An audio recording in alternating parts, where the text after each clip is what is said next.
ഞാൻ പറയുന്നു, ഞാൻ എപ്പോഴും ഈ രാജ്യത്തെ മർദ്ദിതരോടൊപ്പമായിരുന്നു.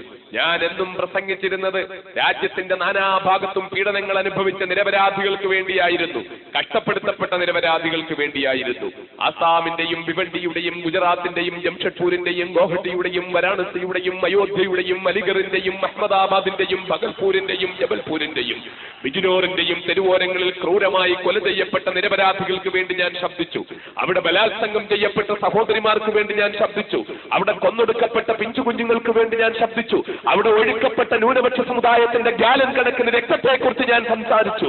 അവിടെ കുന്നുകൂടിയ നിരപരാധികളുടെ കബന്ധങ്ങളെ കുറിച്ച് ഞാൻ സംസാരിച്ചു. അത് ശരിയാണ്. പക്ഷേ ഞാൻ ആ സംസാരിച്ചതൊന്നും ഒരിക്കലും തെറ്റായി പോയി എന്ന് ഞാൻ പറയുന്നില്ല. അത് തെറ്റായിരുന്നില്ല. ഞാൻ പറഞ്ഞതെല്ലാം ശരി തന്നെയായിരുന്നു. ഞാൻ പറഞ്ഞതെല്ലാം ശരി തന്നെയായിരുന്നു. ഞാൻ പറഞ്ഞതെല്ലാം ശരി തന്നെയായിരുന്നു. ഞാൻ ആരെയൊക്കെ ഏതൊക്കെ കാര്യത്തിന്റെ പേരിൽ ഞാൻ വിമർശിച്ചിട്ടുണ്ടോ അതും ശരി തന്നെയായിരുന്നു.